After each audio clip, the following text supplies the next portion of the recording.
I am the others. I'm not other person. That's okay. We're live. Welcome, everyone. We'll get started in a few minutes. Yes. Welcome, welcome.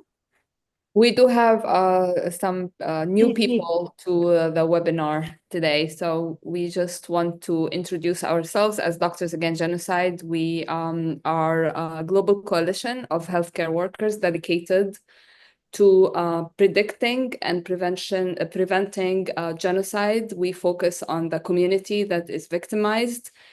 And our role as a medical community is to shed light on the suffering of the victims, alleviated, and hold the perpetrators accountable.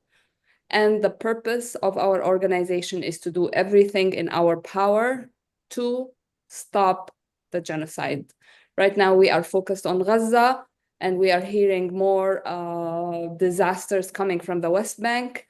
20 homes were bombed today in Jenin. We are hoping to hear from our colleagues in Gaza and our colleagues in Jenin. And we also have our group, the White Tent group, the White Tent campaign, who we joined them in Geneva. We have our amazing hosts, Florian and Safiya, here, and we will have a sharing circle where everyone will spend a minute or 2 minutes sharing their thoughts. We have a lot of people, so we appreciate brevity, although we can go forever, as you all know, because we appreciate every one of you. And welcome, and we can start. Dr. Jbour will open. Thank you, Karama. Can we play the video, Maisa, the one we said want to play, Maltini? That's from the Geneva. I can do it. Action, I think please. everybody saw it in the waiting room, but I'll just grab it Yeah, and let's for play it everyone. one more time, please. Just one Anyway, second. give more people chance to come.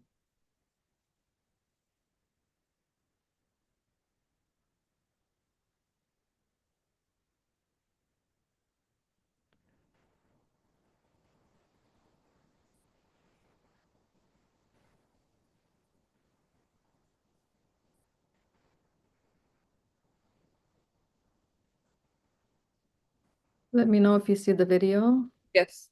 Okay, perfect. And I just want to give credit to Moj. I think he's joined us. Brilliant talent.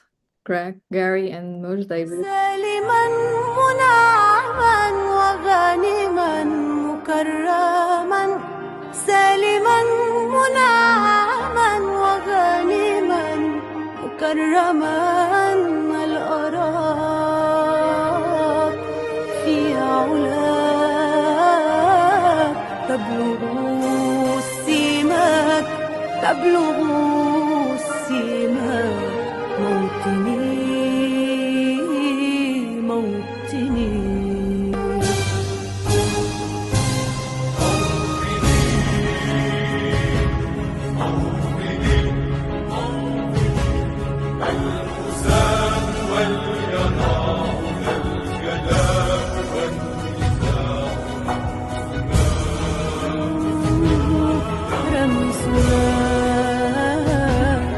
مجدنا وعهدنا وواجب من الوفاء يهزنا يهزنا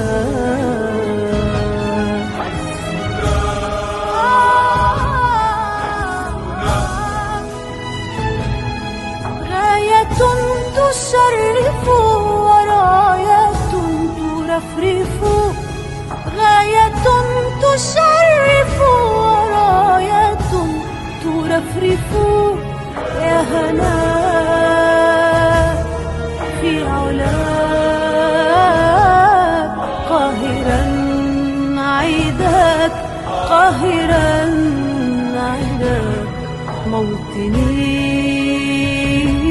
موطني.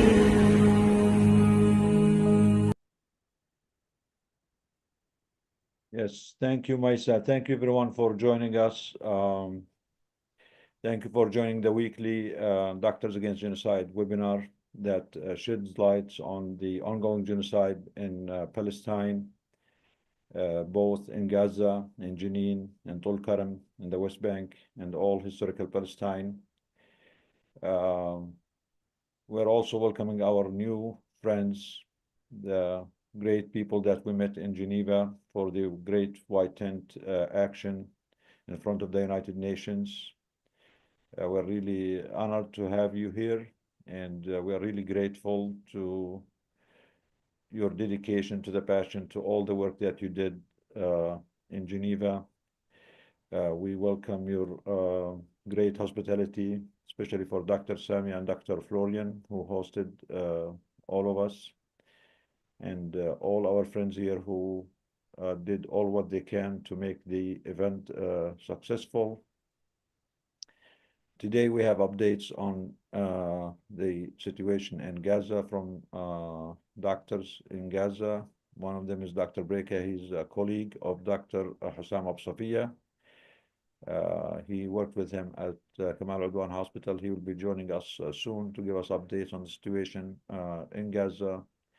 And we're also going to hear from Dr. Hussam's sons also. We have colleagues joining us from Jenin hospitals to give us updates on the situation in Jenin. And we have our DAG member, Ruba Kharouf, is going to also give us updates, she and Abid, about the situation in Nablus and Qusra particularly. And she's going to also read a statement about the situation in Massafer, Yatta, about what's happening there. As we have always said, the genocide continues. This is ongoing genocide, and as we always also said, that genocidal nations and countries do not stop on their own. They have to be stopped. We know that Netanyahu is coming to the United States. Actually, he's on his way here. And it seems he's planning to convince Trump to break the ceasefire and go back to war and murder more children and more civilians and more healthcare workers in Gaza. That's why we as a collective medical group and healthcare workers and supporters, we urge the international community to intervene, to deploy international peacekeeping forces to protect the children, the civilians, the doctors, the healthcare workers, both in Gaza and in the West Bank, from these genocidal psychotic forces. They do not stop on their own. This is the time to deploy the forces to protect the people, to allow aid. We will hear from our colleagues in Gaza that all the talk about the aid is not accurate. Real aid has not made it to most of the people in Gaza. And unless there are protective mechanisms to allow this aid and to force this situation on the genocidal Israeli government, we fear that they will continue their war and their genocide using food, water, shelter, and healthcare as weapons of continuing their genocide.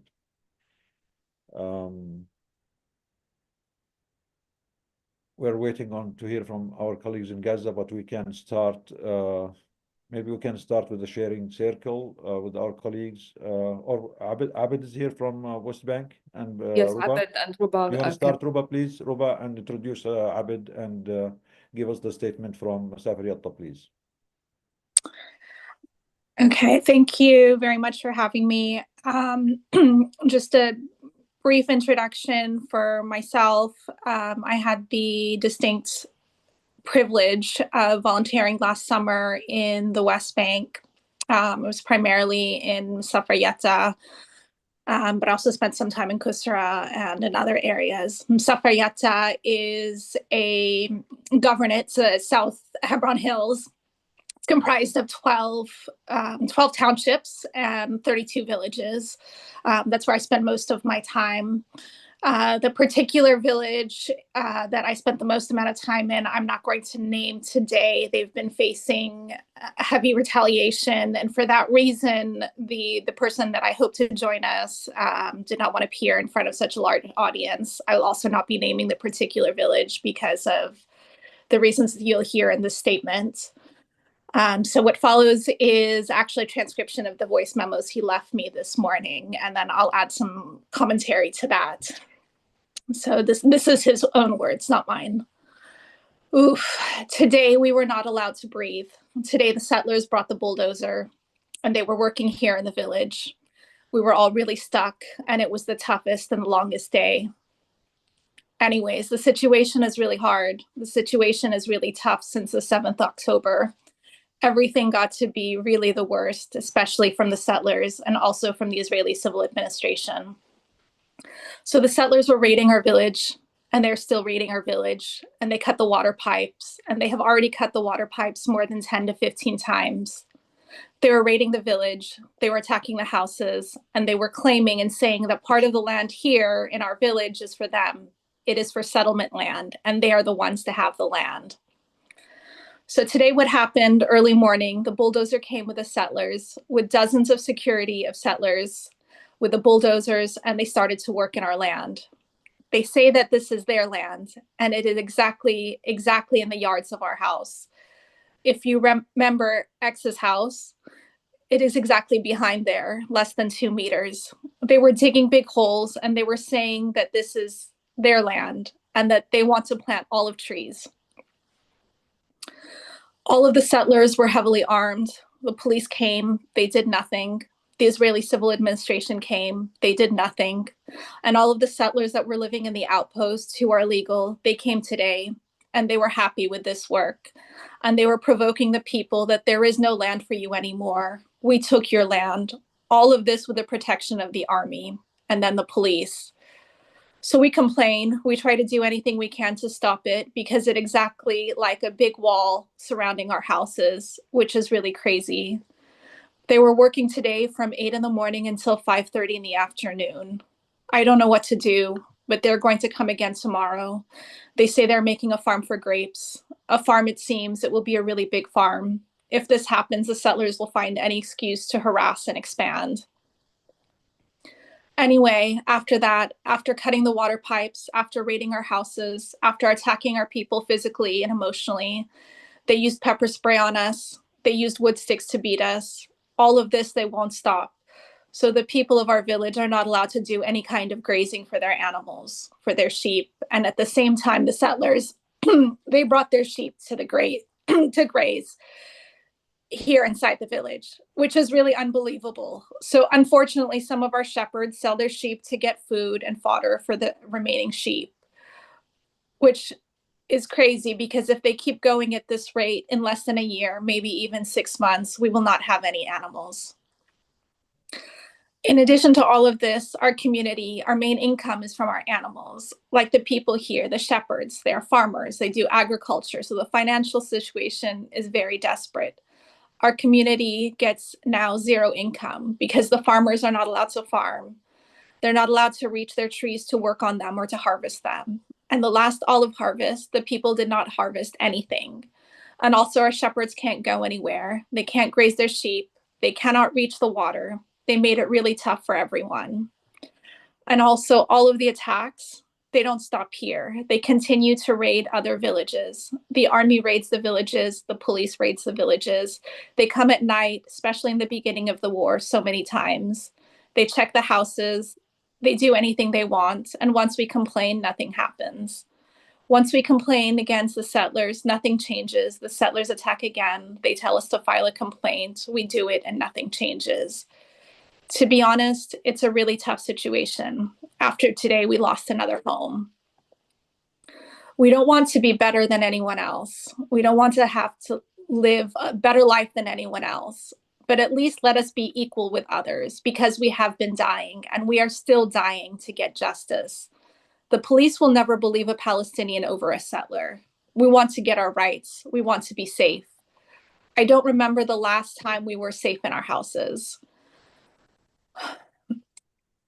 We want to feel safe. We want to feel justice. We want to feel equality. And we want them to stop attacking us because, you know, all of these attacks affect the people in a really big way, especially the women and the children.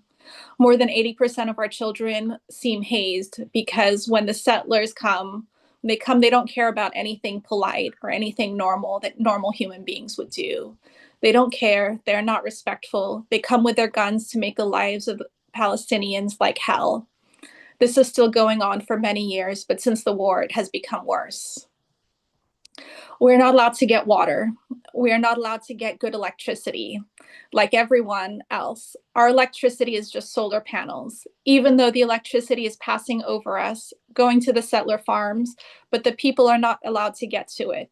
And they play with our water, opening the pipes, they cut the pipes. And so we're not allowed to use even our own land. Also, we're not allowed to get to the city, to the clinics, to the hospitals. They separate the villages from one another. They close the roads, and sometimes they close all of the roads. And they leave the worst ones open, if that. And if you need to go to the clinic or to the pharmacy to buy medicine for your family or your children, it will take hours, hours and hours and hours. And we are really facing hard problems with this. In our area, there are no supermarkets or malls. So whatever you need, you have to go to the city. And maybe that road is closed. Maybe you will go there and then the road will be closed. Maybe you will be stuck. Maybe you will be detained and you will suffer. They made it really difficult to get even the basic rights. But really, the medicines is the worst. I'm really tired after today. Anyways, the people can help. There are lots of campaigns. We need people to write, to push, to share what they can, to let all of these hard times be known and to stop. We need a lawyer. The main house, it's the oldest house in the village, houses 70 people, mostly children. We have a lawyer, but we are running out of money to pay the lawyer to file protections for us. This was the end of his message. I want to add a few contextual things. As if you heard the messages, you would hear the distress in his voice. He was literally coming off of this particular event when he sent these voice memos. The area we're talking about, like I said, is comprised of 32 villages. It's in an area that's very mountainous, rugged roads. This particular village has only one access road, and that road is shared as the singular entrance to the settlement, which is largely expanding. When he talks about the bulldozers, I was there last summer and hope to be there again soon. It was always really terrifying to see the stake beds and the caterpillars and the bulldozers coming through, because it meant one of two things. Either the settlement was expanding or more homes are being demolished. The week before I arrived in July, 22 homes were demolished in the village. The first thing that they took out was the electrical panel, which provided electricity to 200 homes. At this point, there's very few actual homes standing. Most of the people are residing in tents that are propped up with pieces of reclaimed aluminum siding from the demolished homes. It was heartbreaking being there because we walked off the hill where all these homes had just been demolished a few days before my arrival. And you can see children's toys, prescription bottles, things laying in the rubble, demolished. People were, doing their best to reclaim as much they can, but inevitably the civil administration and the settler soldiers would come in and put a stop to it, claiming it was new construction or demolition. They were not allowed to be there. The psychological impact on the children was extremely visceral to watch. You would see, instead of children playing games like tag and hide and seek, they would play IDF and hostage, where they would take turns playing as soldiers, taking the other children hostage and torturing them. You would see abject fear every time an unknown car would pass by. And this is one impact, but the impact and the ability to get to a hospital, to get to a clinic, to get to any kind of medical access was really difficult. So wanted to shine a light on this. This is something that isn't just a recent happening. This has been happening, in fact, in this area for decades since its establishment. The first settlements went up, I believe, in 1982, and it has been expanding since. But before that, there was actually outposts in the area, although this area was primarily comprised of Bedouins that had fled the Nakba of 1948 and had, had set up a homestead for themselves there, and this is Palestinian land. When they talk about the police, this is in the deepest area of Area C. So all police, civil administration, all authorities is exclusively Israeli. And so there is no recourse, there is no courts, there is no judicial system for them to appeal to that would apply a judicious statement or a judicious outcome. With that, I'm going to introduce Abd al-Wadi, who will be joining us from Qusra. I also spent a great amount of time during my visit with Abid in Qusra, and he's going to give us some updates. They've also been facing similar circumstances over there, and it's been equally tough. Abid?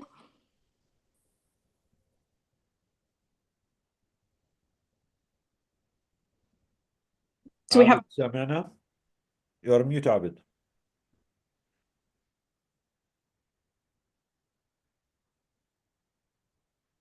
عابد, are you there? سامعينك عبد، انت ميوت. حط على الميكروفون انه الميكروفون. ايوه يعطيكم العافية. أيوة. أهلا وسهلا عابد, كيف حالك؟ الحمد لله تمام. شو شو أخباركم؟ الأخبار؟ الحمد لله هنا عايشين في الظروف السيئة الحمد لله. حابب تحكي بالعربي ولا بالإنجليزي؟ والله إذا في العربي أحسن، بدك في الإنجليزي بحكي ما في مشكلة. لا اللي بدك إياه اللي بريحك. إحنا موجودين هون. إحنا I think me and Karam and the DAG team, we all met Abid past August in Nablus.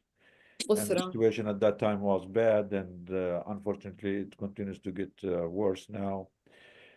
So our fellow Palestinian activist Abid Wadi is from Qusra-Nablus, and he's here today to share with us some updates about what's happening in his village. Go ahead, Roba, you can ask Abid any questions. Or go ahead, Abid, tell us exactly what's the situation, please. What's happening now in Qusra? مساء الخير للجميع.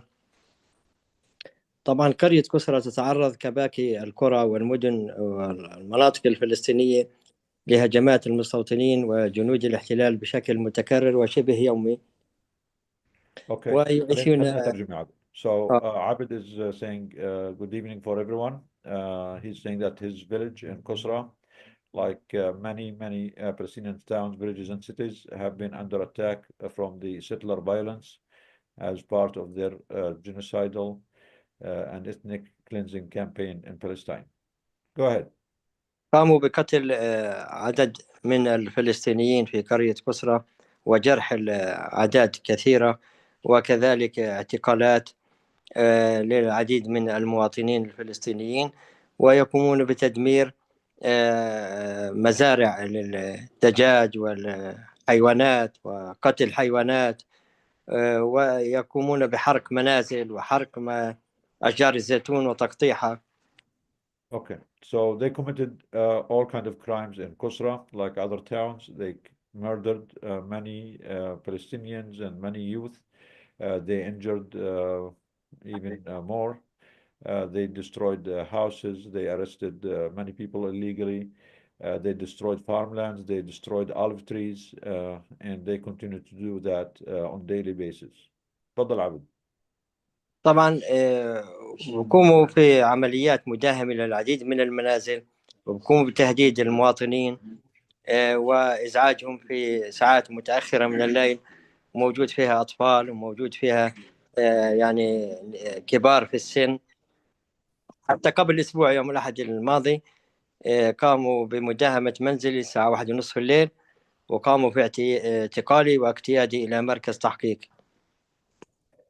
The settlers attack homes, especially at night, to terrorize people, intimidate them, and threaten them with complete disregard to the families and the children who are in these Palestinian houses. They attacked his house last week, and they arrested him for a day or two. كم يوم اعتقلوك يا أستاذ عبد؟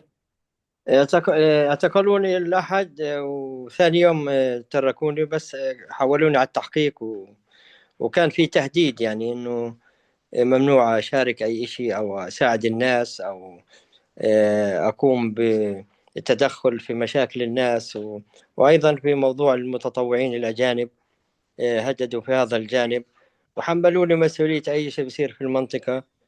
وفي يعني عدة أمور تتعلق في قضية المستوطنين وفي قضية وجود الجيش بشكل يومي تقريبا في بلدة قسرة. So when they arrested our brother Abid last week, they arrested him for a day or two, and during the arrest, they threatened him to stop his activities, to stop being active, to defend the people, and to mobilize for the people. They also threatened the people there to stop their activities and to stop their defense of their land. تفضل أستاذ عبد. طبعا احنا في قرية قسرة المدخل الرئيسي مسكر ببوابة حديدية كباقي القرى الفلسطينية منذ أكثر من عام، ولا نستطيع الخروج منها إلى نذهب إلى القرى الثانية. وأيضا وضعوا بوابات حديدية على القرى الثانية. احنا عندنا 7 قرى مغلقة في يعني بواسطة بوابات حديدية لا نستطيع الخروج أو الدخول منها.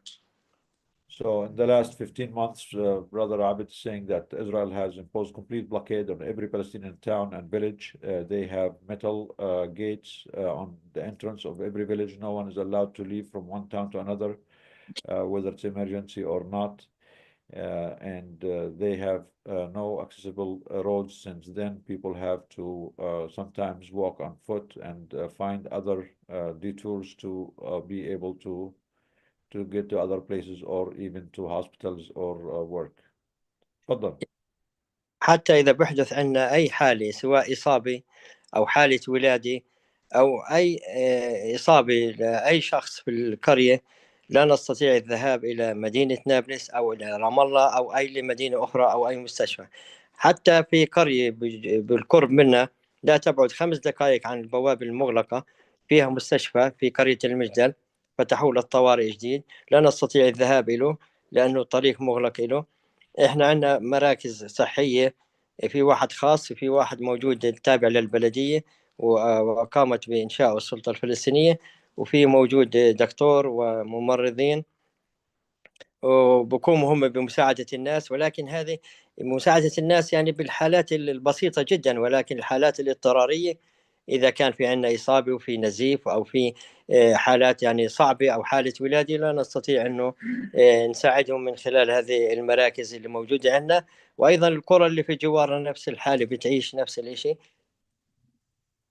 So Mr. Abid is saying that his town, Qusra, has only a small primary care clinics, but they don't have any hospitals. They don't have any thing to help the people in case of emergencies. If there is any injuries or if there is any one who needs to go to the hospital or even a pregnant woman who is having delivery,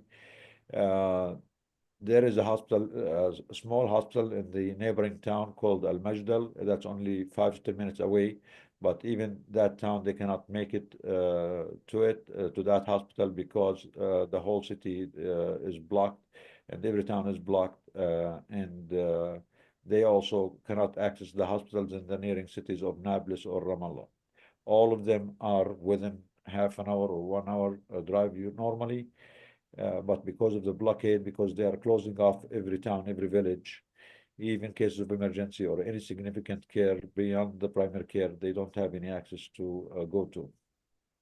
طبعا احنا تم تزويدنا من خلال الأخت كرامي والآخرين الإخوة في أدوية، وتم جلبها إلى قرية قسرة ووضعت في المركز الطبي اللي موجود في في قسرة التابع للبلدية، ويتم علاج أسر الشهداء والجرحى والأسر الفقيرة وطلاب المدارس والأجانب المتواجدين أو المتطوعين في البلد مجاني، سواء من الطبيب أو له الأدوية بشكل مجاني. They did get some simple aids in forms of simple medications and first aid supplies to the town from Karami and a few members here from other aid organizations. But again, these are only good for basic needs, for basic aid. but they don't really help much for people who need any serious medical intervention.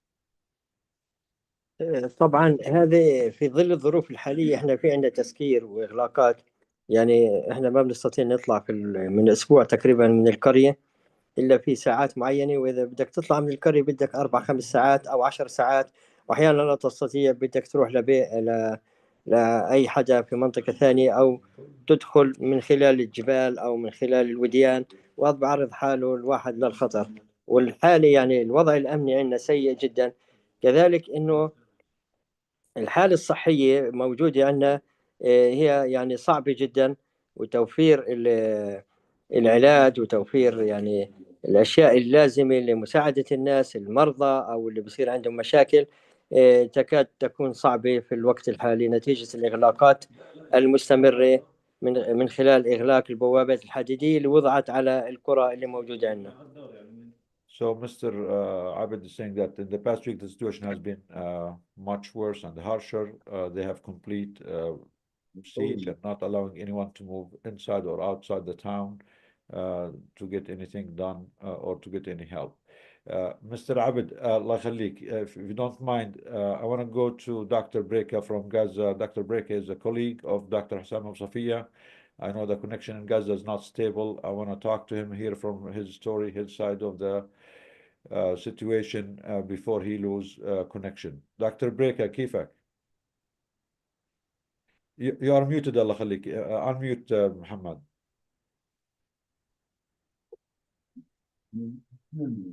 Unmute. Can you unmute your mic, please? Uh-oh, we lost him.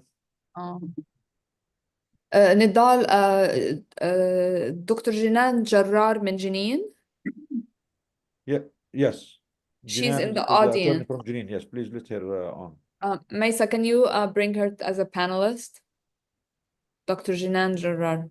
Okay, so we lost Dr. Brekeh, but inshallah Yeah, he'll no, come he's back. back. He's here. But in the meantime, is he نضال back? Dr. Brekeh is here. He just needs to unmute. دكتور بس الميكروفون تبعك مسكر افتحه. أيوة. مرحبا. Hello, Yeah, sir. So Dr. Brekeh, Mohammad Brekeh, he's the colleague of Dr. Hussam Safiya. He worked with him, and actually he was with us in the meeting when we talked to Dr. Hussam last time before his arrest. أهلين دكتور محمد تفضل. Go ahead. What do you want to tell us? What do you want to share? How are things going in Gaza now? والله الأوضاع بغزة كتير سيئة بكل ما تحمل الكلمة من معنى. الأمور سيئة كتير على جميع المستويات. هلأ بالنسبة لمستشفى كمال عدوان الأمور سيئة جدا، لأنه كمال عدوان تعرض لأعمال تخريبية بشكل غير مسبوق. أغلب الأقسام في المستشفى تم حرقها، وفي أجزاء تم تدميرها للأسف الشديد. So Dr. Mohammed is saying that the situation in Gaza is very dire now, really bad. Kamal Udwan Hospital has been, completely destroyed. It's not functional now. Since the Israeli forces invaded it and burned many of its departments. Go ahead, Dr. Mohammed. بالنسبة للأوضاع الصحية، أوضاع مأساوية جدا في جميع قطاع غزة، تحديدا في مدينة غزة والشمال. الأمور بصراحة سيئة جدا لظروف بيئية. أول شغلة ما في صرف صحي، الوضع كارثي، ما في كهرباء، ما في مية، كل الشغلات اللي تتعلق بالهيوجين مش موجودة. الأمور سيئة جدا. الأمراض بلشت تنتشر بين جميع فئات المجتمع بصراحة، يعني مش بس على مستوى الأطفال يعني. So again, he's saying the situation is very dire and catastrophic in Gaza, especially in the north of Gaza. There is complete lack of healthcare facilities. There is complete lack of sanitation system. There is no water. There is no shelter. Diseases are starting to spread again among people because they lack the basic necessities of life and they don't have any access to healthcare. تفضل. كمان على مستوى المعيشة الأمور كتير سيئة، لأنه ما في غاز على سبيل المثال، ما في أي نوع من أنواع الوقود توصل للعامة أو للشعب بشكل عام. يعني هلا ممكن يفوت وقود مساعدات، هذا بفوت للمخابز، بفوت للمستشفيات على سبيل المثال، لكن بالنسبة للناس للأسف الشديد هذه الشغلات مش موجودة بالمرة. فالناس بتلجأ لشغلات بديلة، زي ممكن يعمل شغلة اسمها انارات خافتة، اللي هي انارات الليد، هذا عن طريق بطارية سيارة قديمة او اي نوع من انواع البطاريات. وهذه الشغلات كمان مش متوفرة، ولو في حالة توفرت بتكون بأسعار باهظة تقريبا، يعني 100 ضعف أو 50 ضعف السعر الطبيعي. So again, the people lack all kind of necessities. There is no power, there is no electricity, there are no generators. Some bakeries got small amounts of fuel to run their bakeries, but the regular people, they don't have any power. They don't have any cooking like gas. They don't have any electricity. Some of them try to use all batteries, but they are not available much, and most people are left without having anything. تفضل. كمان على يعني حتى على مستوى الكادر الطبي او حتى على مستوى العامة الامور كتير سيئة، لانه للاسف الشديد يعني في جاب موجود في غزة، ما في دخل للناس. فهاي المشكلة مشكلة كبيرة. يعني المعدل المصروف أكبر بكتير من معدل الدخل، وهذا بيعقد الأمور أكثر، لأنه صار في شعور باليأس، لأنه يعني ممكن مع دخول شاحنات البضائع اللي دخلت في الفترة الأخيرة صارت الناس تشوف الشغلات وما تقدر تشتريها أو ما تقدر توفرها لأولادها. يعني نظرا لأول شغلة لارتفاع الأسعار، ثاني شغلة لأنه ما في رواتب منتظمة تتوزع على الموظفين. ما حدا بياخد راتبه، وفي حال أخذ بياخد إشي بسيط كتير، يعني جزء من الراتب ما بكفي لمدة 3 أو 4 أيام بالشهر يعني. فالأمور حتى اقتصاديا كتير سيئة. Yes, actually, I heard this from Ilyas, the son of Dr. Hussam. Also, he mentioned this point that while there is some food and aid coming into the markets, it's not coming to the people themselves. They still have to buy it, which I don't know why. I mean, this has been reported by many people on the ground in Gaza, that even the small amounts of aid that are going into Gaza is going into the market, and the people still have to buy them, but the people have not been able to work for the last 15 months. They have not been able to make any money. And even those who had some money in the beginning, they spent all of them during the 15 months of genocide. So people now are seeing that there are some things that are available in the market, but they have no money and they cannot buy them, and it's making them even more and more frustrated. Um, this is really something that needs to be raised with the international community and the organization that's sending aid there. Why is the aid not going directly to the people? Why is it only going to the market? And why do we expect people who have been under a genocidal campaign for 15 months to have money and go buy their stuff, especially that the prices continue to be very high and unaffordable even in the normal situations. تفضل دكتور بريك. كمان شغلة إنه لحتى الآن للأسف الشديد موضوع الكرفانات اللي هي المفروض كانت حل بديل للبيوت ما صار فيها أي إنجاز، ما فات ولا كرفان على قطاع غزة. حتى اللي فات في الفترات السابقة جزء محدود من الخيام. ففي الوقت الحالي لا في خيام ولا في كرفانات، والناس اللي بيوتها تهدمت للأسف الشديد ما بتلاقي أماكن تسكن فيها أو تنام فيها. في ناس صارت تنام بالشارع، في ناس صارت تعمل إشي بدائي بنيلون أو بأي إشي بس لمجرد أنه تستر حالها. ما في بيوت يعني هلأ بالشمال كله، شمال قطاع غزة تم تدميره بشكل كامل، مدينة غزة تم تدميرها بشكل جزئي. للأسف الشديد حتى لما يعني فتحت للعائدين من الجنوب للشمال، صارت الناس ترجع ما تلاقي مكان تقعد فيه، وهذا اضطر جزء من الناس انه تبات بالشارع، واضطر جزء من الناس انه ترجع على الجنوب بهجرة عكسية. ولحتى الآن احنا في انتظار انه يصير حل في هيك موضوع. So as we all know that almost 500,000 people have went back to the north in the last week after they were allowed last week, only to find that more than 80% of the buildings and the houses in north of Gaza have been destroyed. So they are all left without any shelter, without any homes. And the promise of sending mobile homes or tents to the people of north to house them has not been materialized. They did not see any mobile homes, no tents, no shelter for these people.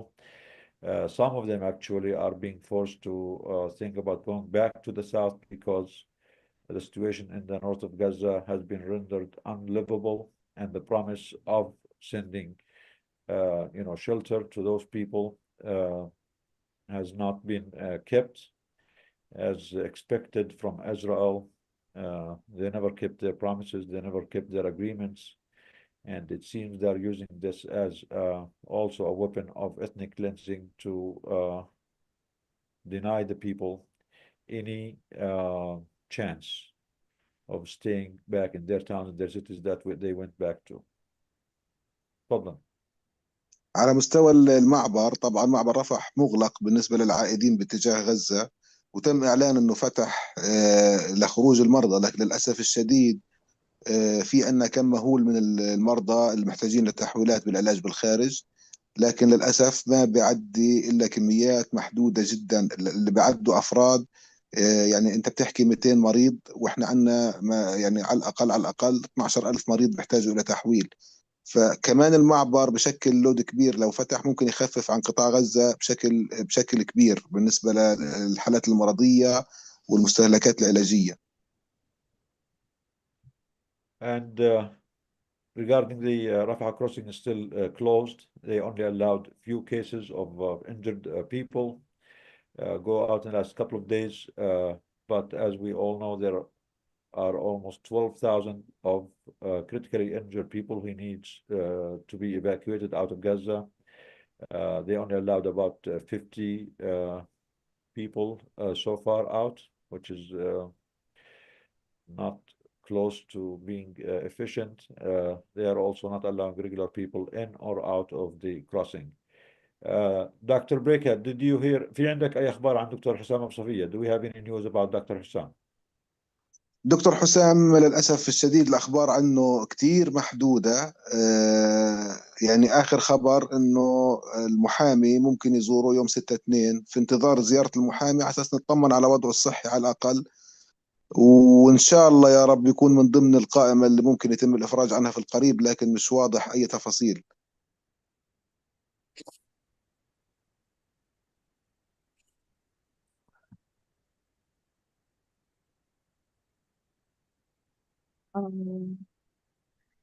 I don't know Oh, I where think you're muted. Sorry. So Don? they not here. Yeah. So they don't have any updates on the whereabouts of Dr. Hussam. They were promised that his lawyer will be able to visit him sometime next week, but they're not sure because the last time they said or they promised to allow his lawyer to meet him was 2-3 weeks ago, and they postponed that. So we're still hoping that a lawyer might be able to see him in the next week or so. Dr. Hussam's son, Ilyas, actually he was trying to connect with us, but his internet is very bad. He did send us a voice message. I shared the message in the chat, Maisa. If you want to play Dr. Hussam's son voice message, please, because his internet is bad, please. Just bear with me 1 second because it's a WhatsApp voice note. I'm just gonna play it. Do you want me to play it, Maisa, from I can play it. I just wanna, if everybody can mute, and I'll just play it directly here. Okay. Let me know if you can hear it. دكتور السلام عليكم، كيف حالك؟ شو أخبارك؟ إن شاء الله بخير. أنا بعتذر منك، ما فيش إنترنت بالمرة، يعني الشبكات صعبة وفاصلة، فأنا هنا موجود على السطح حتى أقدر ألقط إشارة. Did everybody hear that? So again, Yeah. he's Yeah. saying that they don't have any internet at all. He's trying to go to the top of the building to have net. some connection We can that catch not some work. net. Yeah. We we also have our Palestinian friends from Jenin also to give us some updates. We'll come back with you, Dr. Brekeh. نضال بس قبل ما نترك Yeah. دكتور بريكا أسئلة دكتور بالشات أونروا عم تشتغل في الشمال غزة عم تقدر توفر أي مساعدات وشو الوضع بالنسبة لموظفين أونروا؟ على الأغلب الأنروا بتشتغل شغل كتير محدود عن طريق مؤسسات تانية في عليها حصار كبير من الاحتلال وبحاولوا منعها بكل الطرق، يعني إنه بقلصوا أعمالها. فحتى الشغلات اللي بتفوت عن طريق الأنروا بتحاول الأنروا تكون شراكة مع مؤسسات أخرى.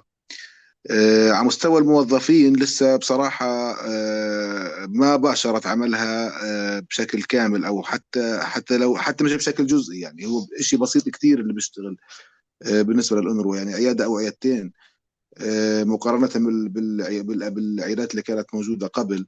طبعا احنا على مستوى الصحة بنحكي هلا، على مستوى على باقي المستويات ما في شغل، يعني ما في تعليم، ما في مدارس، ما كل الشغلات هاي متوقفة من بداية الحرب.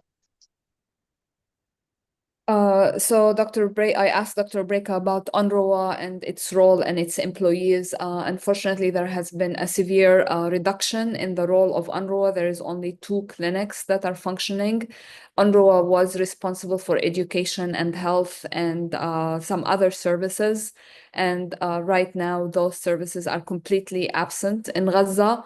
And a lot of employees who actually were getting their salaries from UNRWA are not working and do not get their salaries anymore. Shukran, Doctor. Thank you. I want to just add to the UNRWA and the UN situation. As we all know that the UNRWA and the UN left north of Gaza last year upon orders from the Israeli genocidal forces.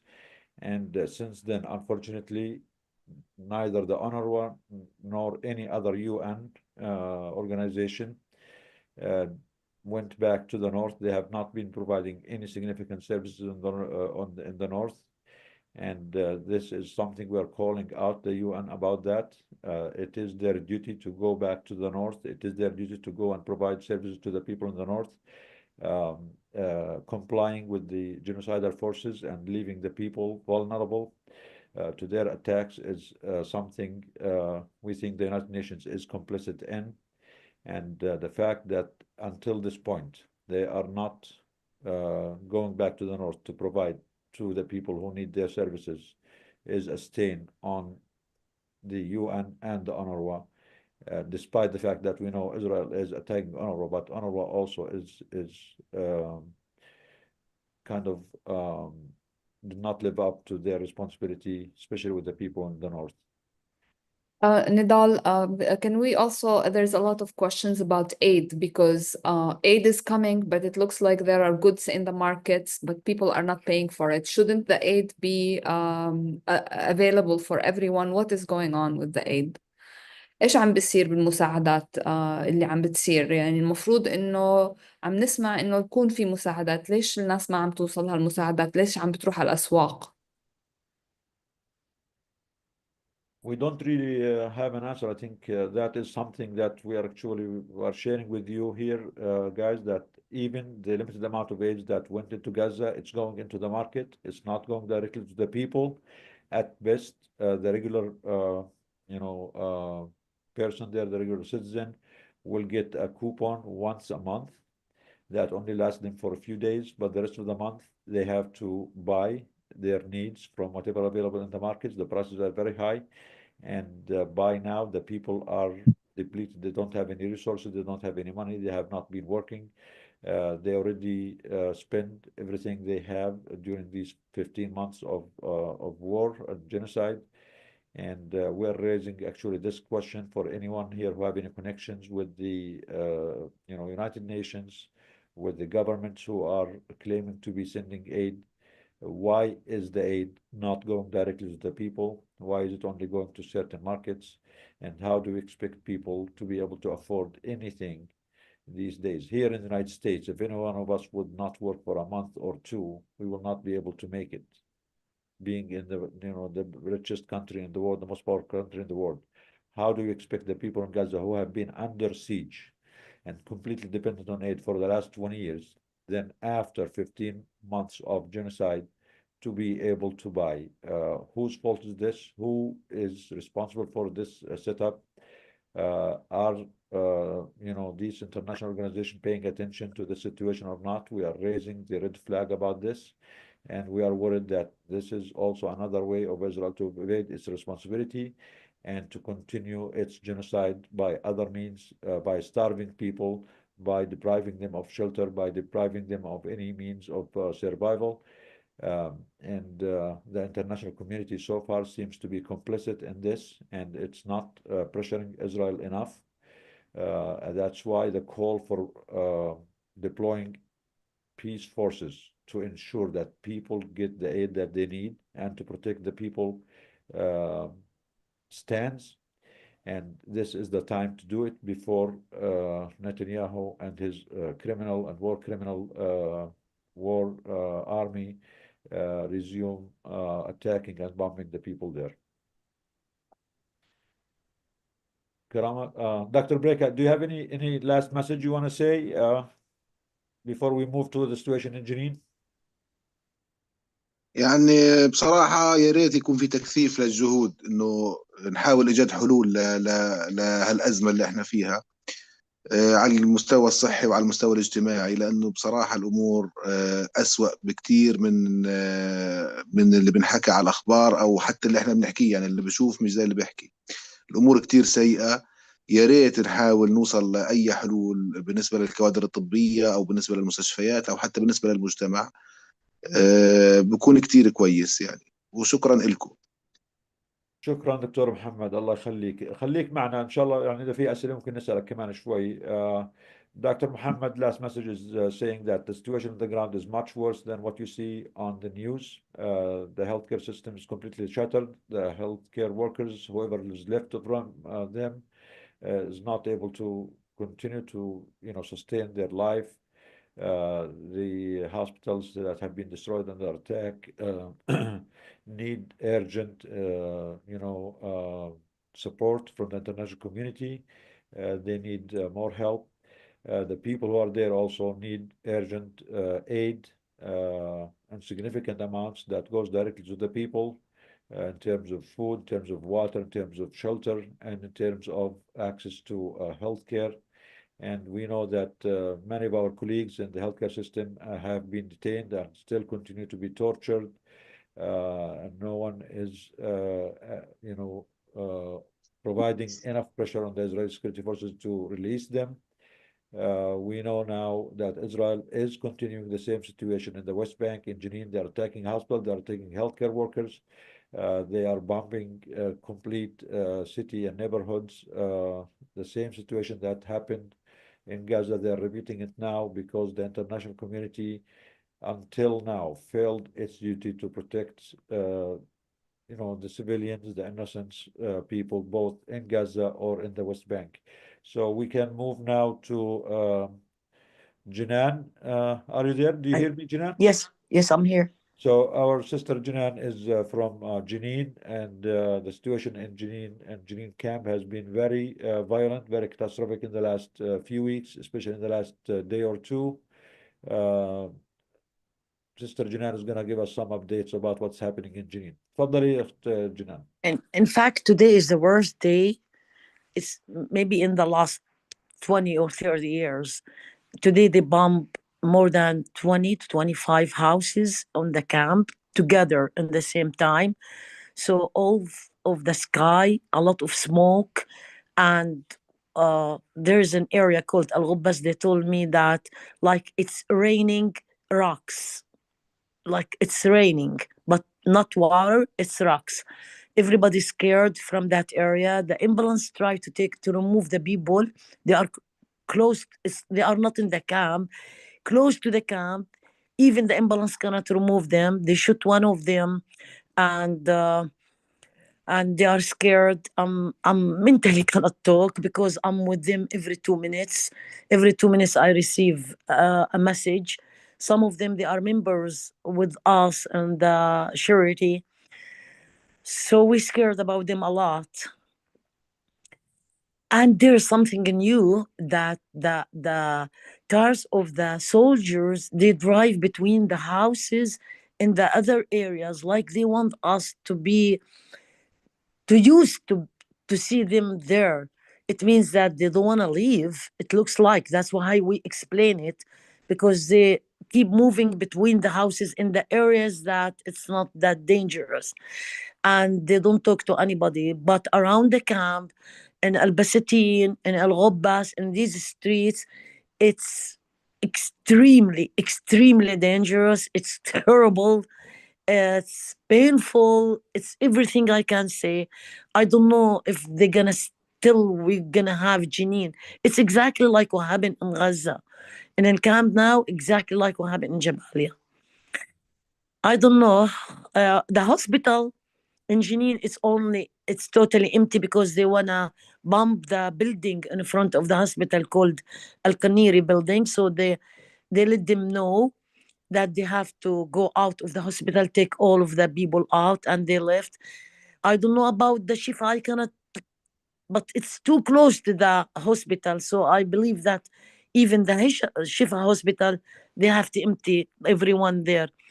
So I don't know if there's sick people where to go. I don't know because Ibn Sina, I cannot go to that area. It's too dangerous. Ibn Sina and a Shifa and the government hospital, nobody can go there. It's a very dangerous area. That's all. I don't want to talk about a lot. I'm very tired from the morning. Really, they keep messaging me. They keep sending videos. I don't know. There's some area they remove it totally. That's what's going on. Gonna see what's gonna happen. How far do you live from the camp, Jenin? No, I'm close to Al Jalami board. So I'm far. Yani, like in the car, it's about less than 10 minutes. Jenin is not a big city at all, but it's yani, comparing with the people who live 2, 3, 4 minutes to the camp, I'm lucky. Yeah, I'm more close to the old city where it was the worst yesterday. It's closer to me So they're than the ordering the camp. hospitals and you need to evacuate now? Evacuate Yes, their patients? they already evacuated already. Which hospitals got evacuated? That the Jenin Al Hukumi, the So main that's the main hospital. hospital. That's the main The main hospital. hospital, because the building they want to bomb, and I think already while I'm busy with you, I didn't see. I think already they bomb it because they give them notice. It's gonna be between 7 and 8. Maybe they bomb it. It's a big building, so they ask the people to get everybody in the Jenin hospital, and the other two hospitals, which is Ashifa, where's Maisa, the director, Maisa, she's the director of that hospital. It's just it's just 1 minute walking far than the hospital, and Ibn Sina is just like if you want to walk to Ibn Sina, it's 10 minutes walking. So I believe these three hospitals, it's out of business, out of work. So these are the only 3 hospitals in the area. No, there is All the- another one, Arazi. Yeah.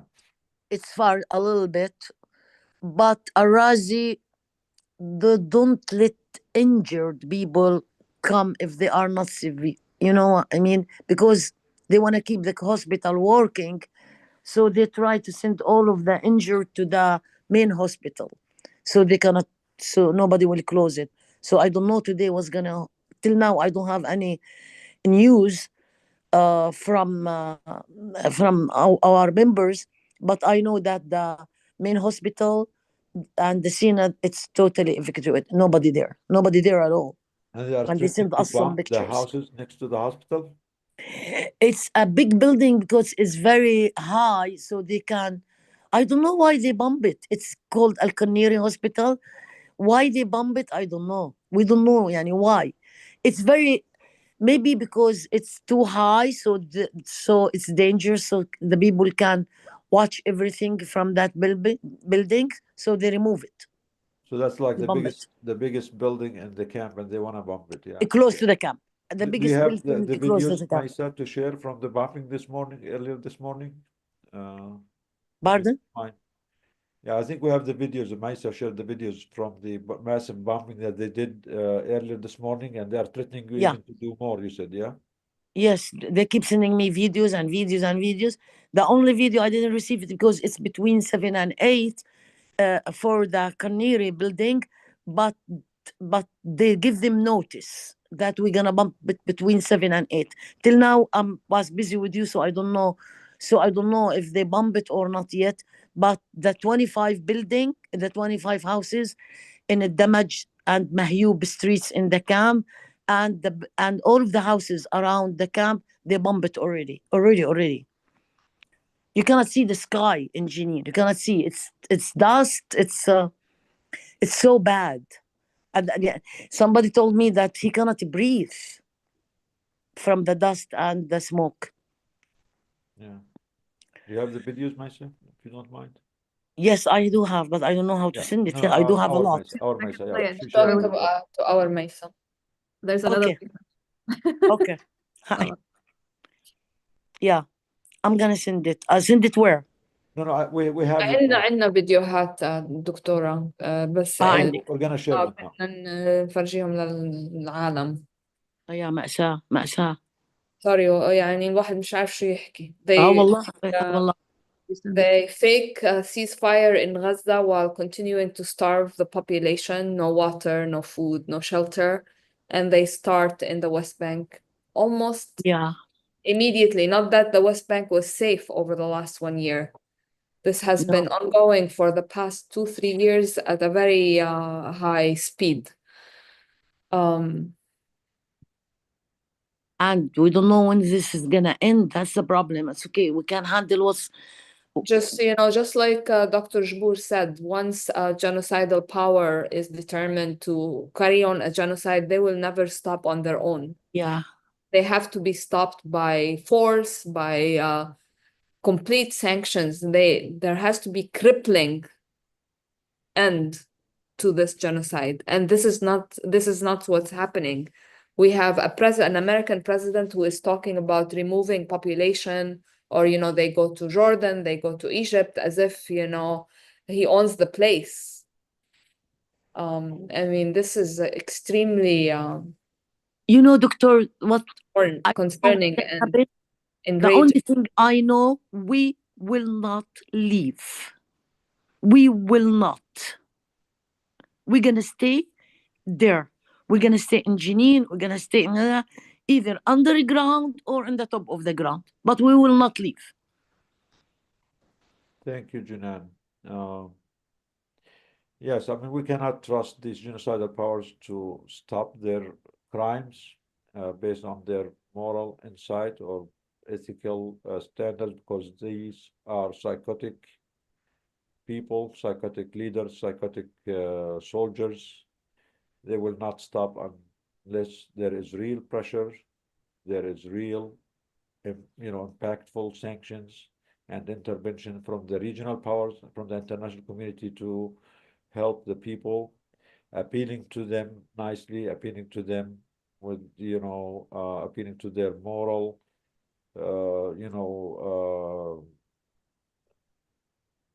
authority is not going to help. They see that what they're doing is justified. They don't see the Palestinian people as, human beings, as equal human beings. They think all what they're doing is only to ensure their own safety, to expand, to feed into their greed for more territory, for more expansion, at the expense of erasing and ethnically cleansing and exterminating another people. As we always mention, no genocidal power in history stopped out of their own choice or out of their own, awakening All genocidal countries, leaders, forces, nations have to be stopped by force. That is what history tells us. This is a fact of how genocides happen and how genocide have been ended in the past century or more. And we are really appealing to anyone here or in the audience. We need to keep up the pressure. We need to call out the international community every way we can, everywhere we can, to add more pressure on these complicit countries, international institutions that are complicit in the mass murder of children and the destruction of hospitals, the murder of doctors, the murder of nurses, the murder of healthcare workers, the complete erasure of people, the unhinged extermination campaign that has been video and live streamed for all of us all over the world for the past 15 months.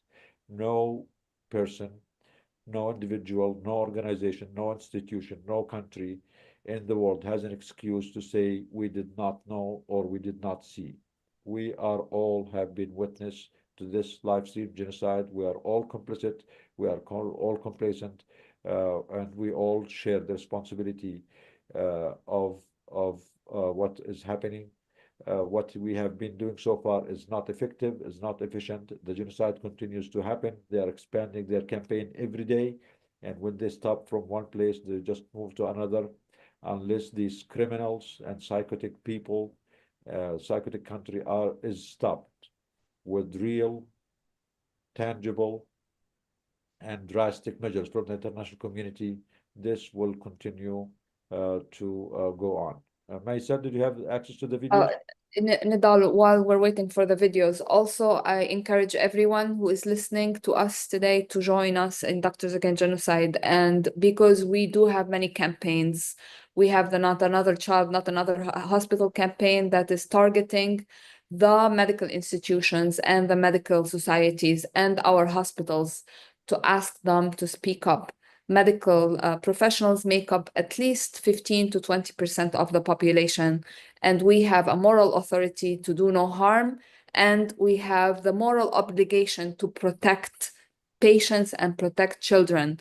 And especially in this case, in the Palestinian case, unfortunately, we are paying for this. Not only do we pay for the weapons, we also give political cover and we give opportunity. So we are complicit, and the silencing and the censoring that is happening in our workplaces is a tool in genocide, and we have to dismantle all that. So we have to work together, the US people, the international people. We're very fortunate to have connected with so many different organizations all over the world while we are in Geneva, and we will continue to work together and build the movement to end genocide for once and for all. And never again should be never again for everyone, not just selectively. Thank you, Karama. So as you see in this picture, before you play the video, the lower part, the lower end of this picture is where the refugee camp is. Refugee camps houses the people who have been ethnically cleansed from their land in 48. So they are already, they have been already cleansed and expelled out of their towns in Yatta and Haifa. In 48 they came to this very overcrowded place to live in. But this sick country, this illegal country that has been imposed in our area by the West, never gets enough. It's following those refugees that they expelled in 48 to their miserable living situations here in the bottom of the picture, to continue killing them, to continue ethnically cleansing them and terrorize them. This is unimaginable for the international community to allow the most lethal weapons in the world, the biggest bombs in the world, to be used to mass murder refugees that should be protected, that should have already been allowed back to their towns. Instead of that, they are following them to their miserable refugee camps to continue their mass murder, mass slaughter of innocent people. As you see in the picture, do you see any army bases here? Do you see anything that looks suspicious? These are just civilian houses, civilian areas that are being bombed by the American 2000 bombs and the most lethal and the most sophisticated weapons humanity has made. Go ahead, Maisa, please. This happened this morning in a refugee camp. Look at the picture, please, and watch what happened in a refugee camp this morning in Jenin camp.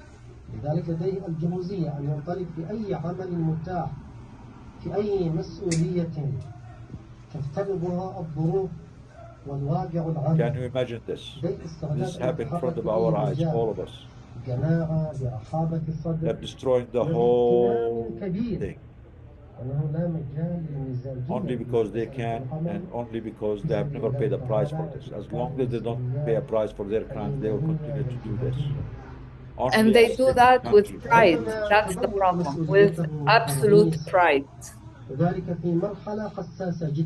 Guys, what you see are refugee houses, towns that have been completely destroyed this morning, and now they are threatening to do more next to the hospital. Can you see the next video, please?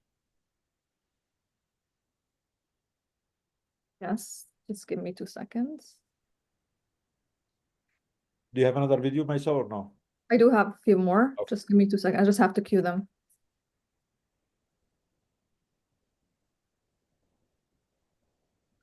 Bear with me because they're in the WhatsApp chat. That's why. Okay.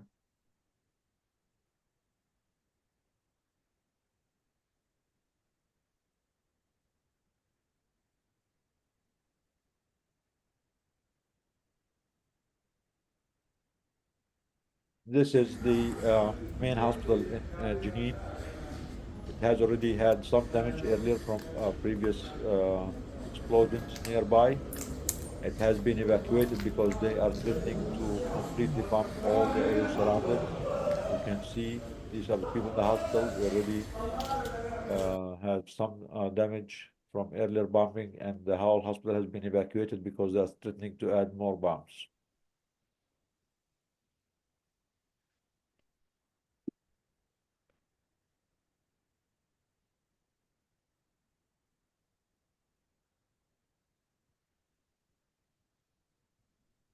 انفجار اشي ضخم لا اله الا المخيم كله ولا شو هذا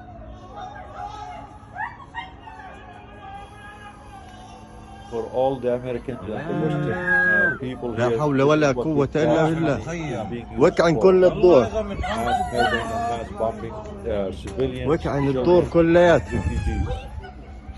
Instead of the international community standing up to protect the refugees and give them the right to return to their, original towns and cities, they are following them in their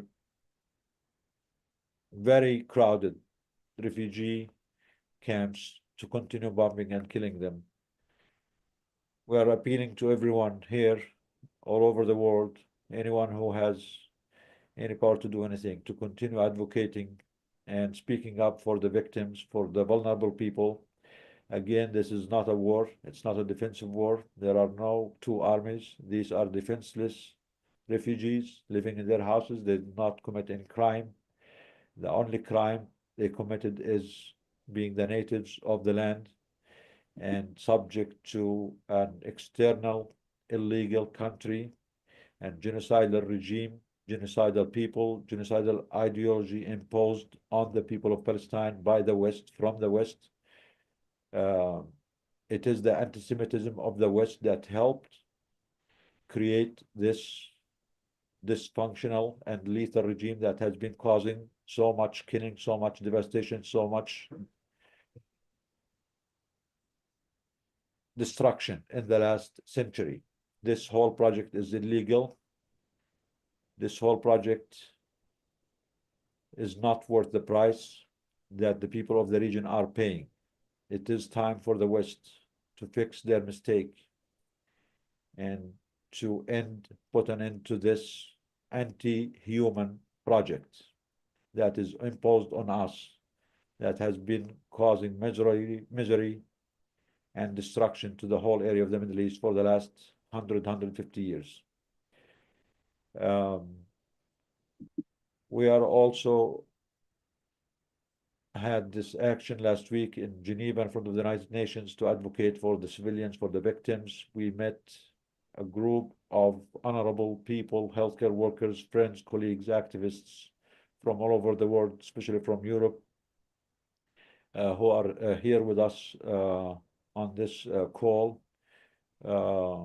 We invited them to have like a sharing circle, because the last meeting we had together, we introduced ourselves, the Doctors Against Genocide team, but we have to leave before we finish the introduction.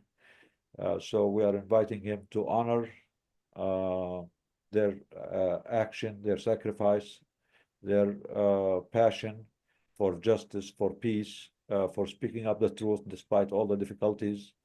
And we will really be happy to hear from them, for each one of them here to introduce themselves, where they are. And we also, before that, we want to give Giacomo a 3-minute time slot to talk to us about the activists who have been detained by the Israeli genocidal forces the last few days. Are you there, Giacomo? Paula, sorry. Paula. I think it's Are you Paula. there? Quibi? No, Paula. Paula. About the Italian activist. Yes. Is there? Do Giacomo? you want to speak about the problem in Hebron with Luisa Morgantini? Yes, Yes, please. please. Can Yes, you you turn your camera asked for on that. so I can spotlight? Okay. Can you Okay. put your video on? I can, but my video is very bad. I'm sorry. Okay, go ahead, Joe. Tell us No about the accident, problem. what happened. I'm here. Ooh, I'm sorry. I don't know why. I'm sorry. It's okay. Hi, everyone. I am a friend of Luisa Morgantini. Luisa Morgantini is the president of Asso Pace Palestina, an ONG, works in West Bank from 30 years. She is the former vice president of the European Parliament and a parliamentarian, Italian parliamentarian of Rifondazione Comunista. Left, politic of left. She and a journalist of a newspaper Italian, Roberto Bongiorni, was stopped with the 2 Palestinian in West Bank by the Israeli army together. They was with Mike, his normal man drive her cars, and other her friends is Sami Horreni. They arrest Luisa. Luisa is 84 years old, is an old woman. She is very active and she have no problem brain. She is very good person. And Israel army with the seizure of their personal effects, PC and mobile of all. This is an unacceptable fact for us in Italy, but Italian television don't give the news in TV, and if someone gave this news, give very little, and show she is old and can't understand. This fact is an example of the politics and practice of oppression and impediment to free movement and the free information implemented in West Bank and in more countries have the government friend with Israel. I'm sorry. Italian is not their government. She was interrogated from police, Israeli police, for 5 hours. I listened her in telephone, and she was very stressed. After the Italian consulate and embassy helped her immediately, because her has 2 mobile, give to Israeli one only, and send a message in Italy, an important person. This arbitrary arrest with the other three people with her express arrogance for me and of the occupation army and fierce repression of dissent, and is an intimidating practice because they don't want Italian press or important not Arab people show this with video or with pictures. Sorry for my English, but I sometimes don't remember English. She is a human rights observer and a peace activist.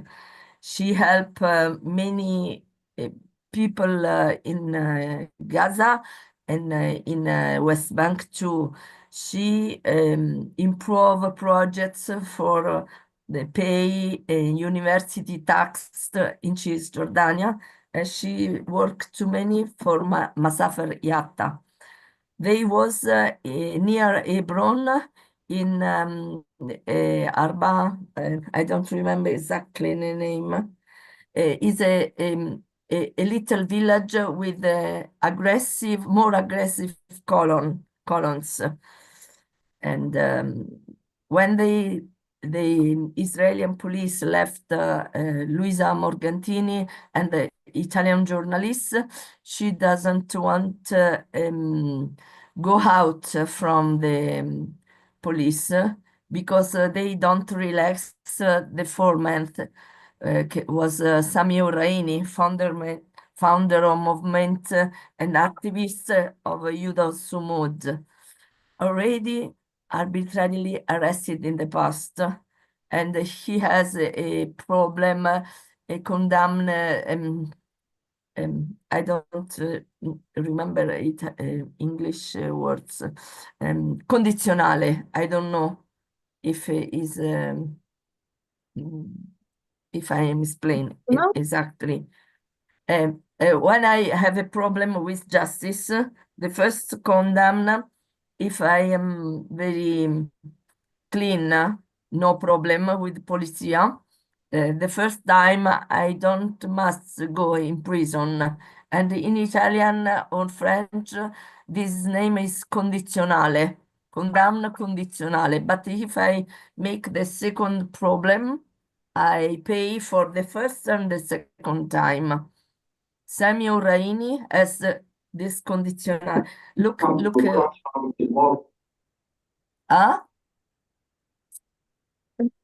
Don't worry, Paula. Somebody was unmuted, I think. Yeah.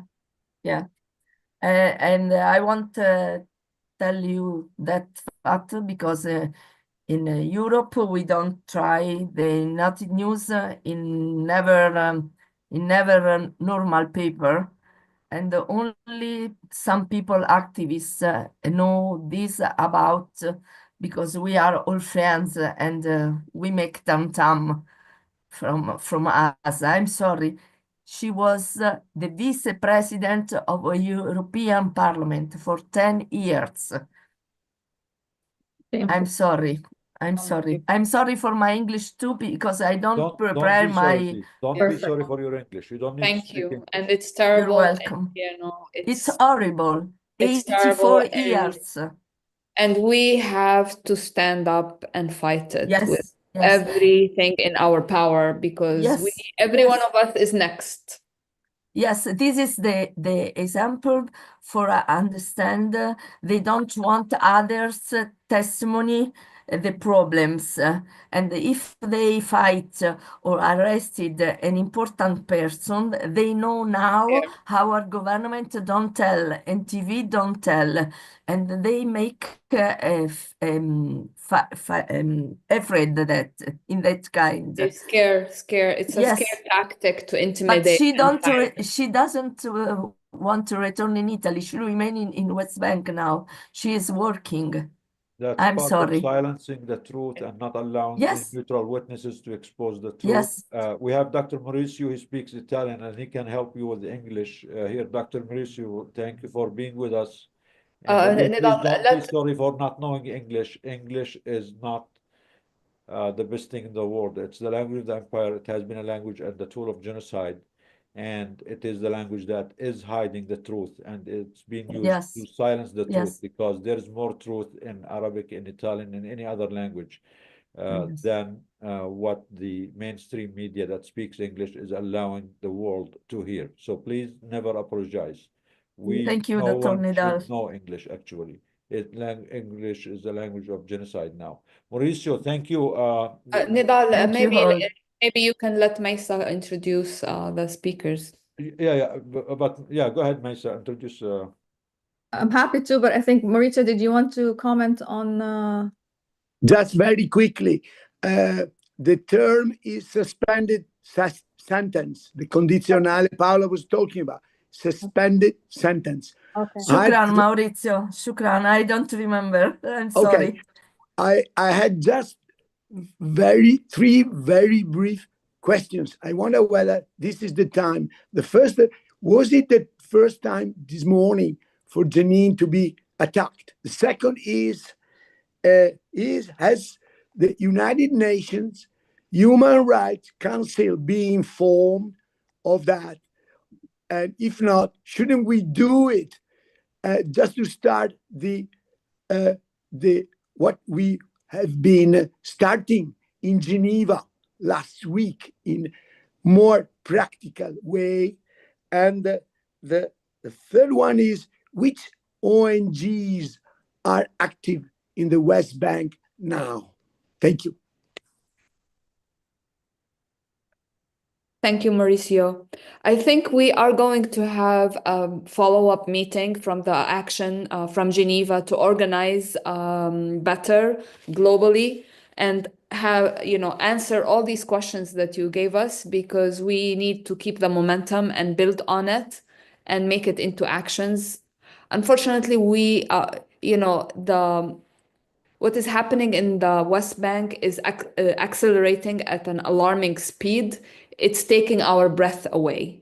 So we have a lot of work to do. We cannot even rest right now. We just have to focus and find where we can put our pressure.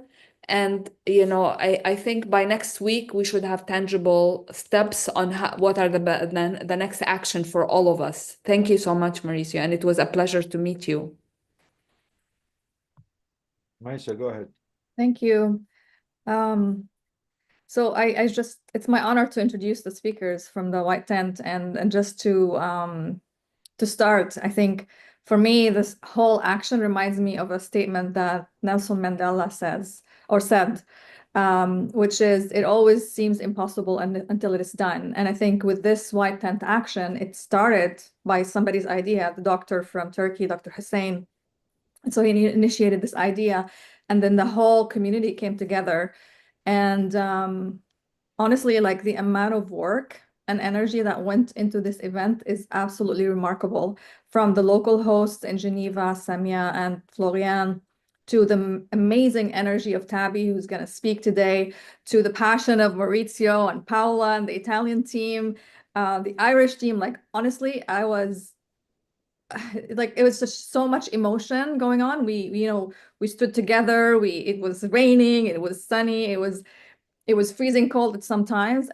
But the one thing that was so clear through this action is the passion and that common humanity that we all have together. And it was also remarkable to me because it was just 3 people that were Palestinian in the group. Everybody else was international, and just to see everyone come together in this beautiful action was not only validating, but it's the reason why we're here, right? To come together, to build community and to be united. Yes, against genocide, but pro-humanity, pro-human rights, and to build a better future for everyone. So I was honored to be part of this. I'm honored to introduce you to speak. And I want to start maybe with Tabi. If you can infuse some amazing energy. I miss the Tabi energy, and I look forward to some of that. Assalamu alaikum and hello everyone from the UK. My name is Tabi. I'm a scientist based in London. It was an absolute honor to join the international group. I'll just give a little overview of how this was born, what we hope to achieve, and what we did achieve. So the action was born from 3 countries: Dr. Hussein from Turkey, France, and Switzerland, our hosts. They then shared it in a group and it manifested. We all jumped on board and collectively, with equal efforts, pushed it to fruition and manifestation. By the end of the organizational effort, before we headed off to Geneva to set up this 5-day picket outside the UN headquarters, Palestinians, we had 30 participating countries, which is absolutely phenomenal, buy-in in just about 3 weeks. We also had over 100 organizations, health worker and other organizations, join our coalition. So we have actually formed an international alliance called Health Workers Alliance for Justice.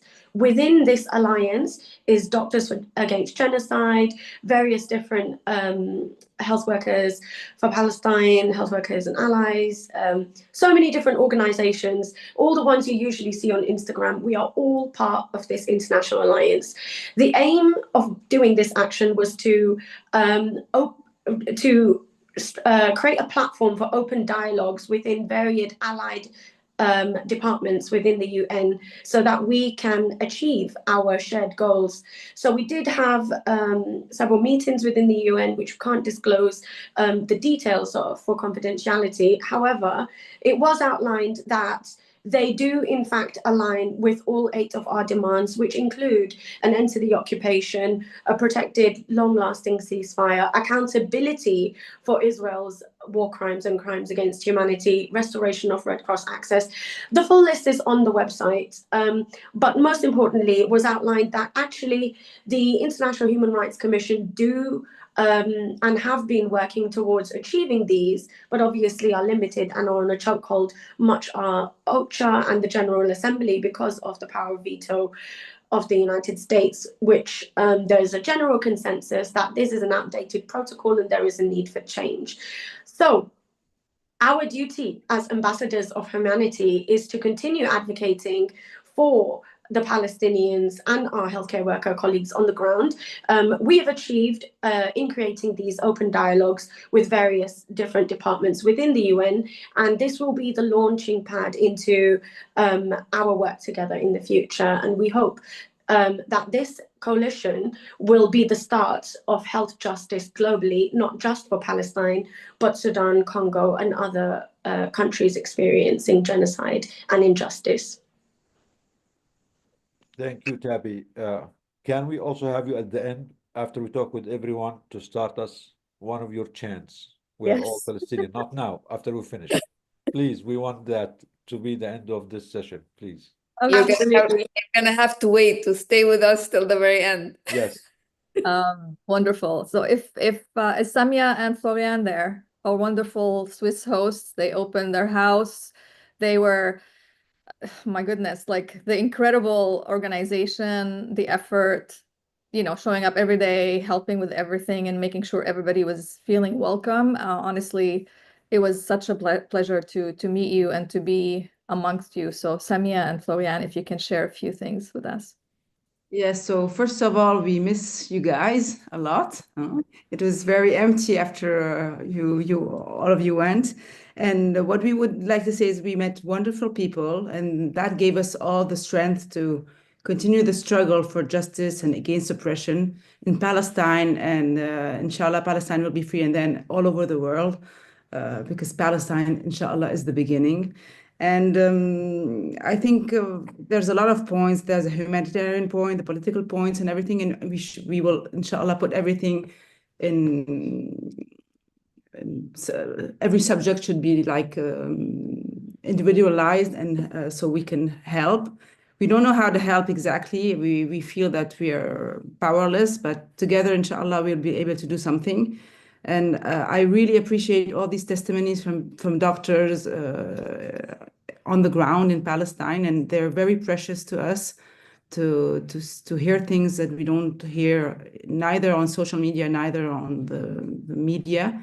And I hope these doctors will also be heard by the Human Rights Council, I don't know if you put them, if they can testimony what's happening now. And I don't know, I think that's all we have to say. Yeah. Okay, thank you. Thank you Say so hello much. to Florian. Florian. Florian. Thank you. Wonderful. I think Quiva is there. Are you there, Quiva? Say a few words. Yes, perfect. I'm gonna spotlight you. And you're mute.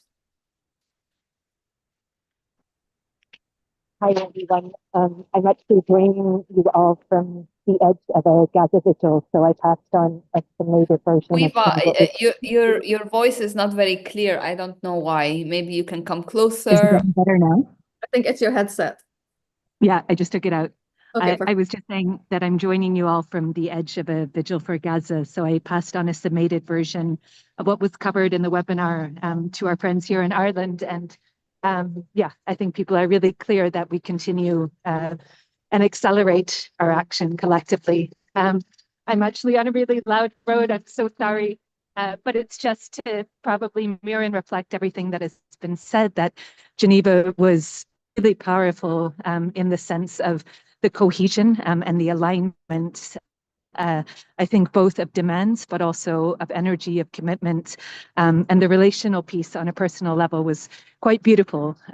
We reflected upon that as a group, and I just want to share that with all of the colleagues on here who weren't with us in body, but very much in spirit, about the necessity in these times not to fall into despair, but to fall into community. And I think for all of us, being together, feeling that collective power and vision was really, really important. So we continue with the practical vis-a-vis the systemic pieces, the actions, that Tabi alluded to vis-a-vis the institutions that we're interfaced with on a grassroots level, and hopefully we'll all see each other in Gaza and Jenin. And I just want to say shukran aktir to all of the participants who spoke and who took time out of their very busy work and witness. Thank you. Thank you so much, Thank Quiva. you. Next, maybe Basma Jbilu. Assalamu alaikum, everyone. You can't see. Oh, yeah, there we go. I'm Basma, a Moroccan trainee clinical psychologist. It was just an honor to be part of with every one of you in the White Tent Action, and inshallah that.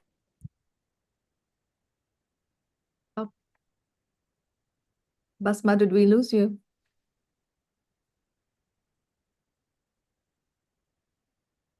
Did we lose Basma? Maisa, maybe we can have Adla say something. Of course. Adla.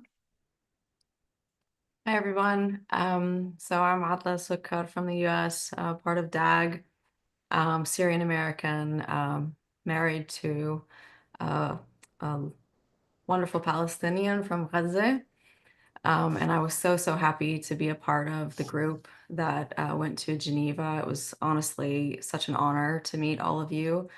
And I really want to mirror what Mesa said, that, for those of us who have maybe a blood relation to Gaza, to see so many faces, so many people who either have been fighting this battle for decades, or others of you, particularly the Spanish group, who are brand new to this struggle. It was really beautiful to meet all of you. And I think that, in meeting together, there was, to mirror what some others have said, an understanding that we're all part of this. And I think, perhaps we didn't all realize the amount of network that we have collectively. And I think that prior to the last year and a half plus, these networks were in place, but they've really been solidified, and we are really leveraging our collective power. And I think that us having taken that onto a global scale with Geneva is just going to accelerate what we can achieve when we work together. So thank you. Basma, are you back? Or maybe we'll Yes, apologies for that. Yeah, I was just saying that, echoing what it has been said so far, it was just such an honor to be part of the action, and I really hope that it's gonna be just the beginning of this international cooperation to free Palestine, inshallah, and maybe just the first country that will lead justice to all the oppressed people around the world, inshallah. Inshallah, in our lifetime. And I just want to invite Gary, who was wonderful throughout. If you see a lot of the social media, Gary, are you there? I can't see you. Perfect. Gary was one of the, he was wearing the press costume and he was taking pictures, and the energy of Gary and everybody else was so infectious. So I'm just going to spotlight you here. Thank you. A few things. No, I just think then when what we've just heard, I think for me, the first-hand accounts are very, very important. That just hit me quite bad. I'll be honest, I was crying by that camera, that's why I turned it off. But yeah, it's just great that everybody's come together and that you can see that there's so many people like yourself. And yeah, I ain't got much to add after listening to them two stories. It's heartbreaking, but it's something that I don't think people hear enough. You know, when you say it is worse than what you're seeing, you know, and things like this. You know, I'm just someone with a camera that just takes photos and goes to protest. You know, you guys are probably the real heroes of what you do. But yeah, I think we just need to amplify this, and I think we need to just show people exactly what's going on. And you know, we've got platforms to do that, so hopefully we can use them. And it was great meeting everybody. You know, like I said before, it was nice to be with people, and we were all there for a shared goal. And I think that's what made everybody bond. And you know, for people to jump on a plane and go do that, it just shows the commitment and the dedication to this cause. So yeah, it's a pleasure to meet all of you. Thank you so much, Gary. Thank you, Gary. And do we have Muj? Yes, perfect. Muj was also wonderful. Not only can he take amazing pictures and videos, he can also sing. I was like, would you press? And he said no. Thank you. Go ahead. First of all, what Gary said as well, the stories there, heartbreaking what we hear, and especially from the lady from Jenin who shared her story. I was on call actually just before I came in this meeting. We do a bit of work in the West Bank with the youth, and I was on call to one of the children from Jenin. And during that call, there was just a buzzing sound during the call, and I'm like, what's that? And it's like it's Israel, the drones and the planes and all that stuff you can hear. The thing is, the strength these children got, that child, he was not scared. He was still smiling, he was speaking. He's steadfast and he's strong. And he's like, I go to him as a joke, do you want to come to the UK? He's like, no, I'm never leaving my land. And when they did visit the UK on the twinning project for 2 weeks, they were happy to go home. They were like, we're never leaving our home. We're not going to leave until Palestine is free. These stories, these children's voices, we need to amplify. We share on social media a lot the massacres that happen and children that are injured on our social media, but we need to share their stories, their voices, their smiles as well. We need to share those type of videos. I'm going to mention someone else from Nablus, New Askar camp as well. A nursing student called Mahmoud, he was studying for his final nursing exam and he was taken hostage by Israel. And he's been kept in administrative detention, and there's no information of how he is. His family are unaware of what's going on with him, when he's going to be released. These are young children, and we need to amplify their voices, their stories. We have a duty to fight for them.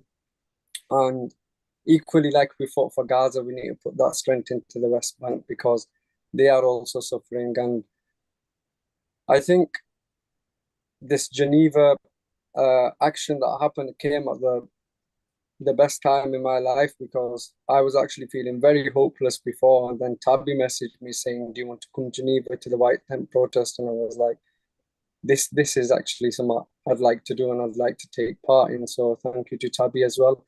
And it was amazing meeting you all, from the Irish team to the Swiss team to Doctors Against Genocide.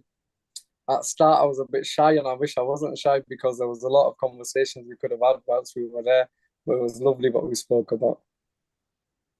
Next time in Gaza, inshallah, Moj. Thank Inshallah. you. And I want to also highlight that Moj and Tabi and few of our comrades who were there in Geneva are of Kashmiri background.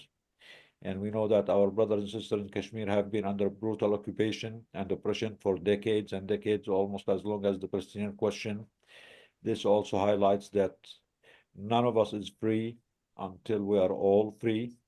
And all these injustices, all these oppressions, all these crimes in the world can only be solved if we as a collective, as humans of conscience all over the world, join forces, work together to create a better world for all of us everywhere, from Jenin to Kashmir to Gaza to Congo to Sudan, everywhere. We cannot leave humanity and our beautiful globe and our people, our children, at the mercy of corrupt politicians, criminal politicians with second interests, the war machines, the military-industrial complex, and the genocidal ideologies like Zionism. Go ahead, Mesa. Thank you. Next, Maurizio, do you want to share with us a few things?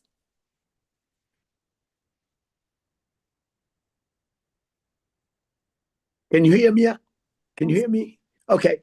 Well, just very, very few things. I think it's important that everybody can introduce himself or herself, because we are starting a new adventure, which actually has put together a very challenging and very ambitious project, but we are going for it.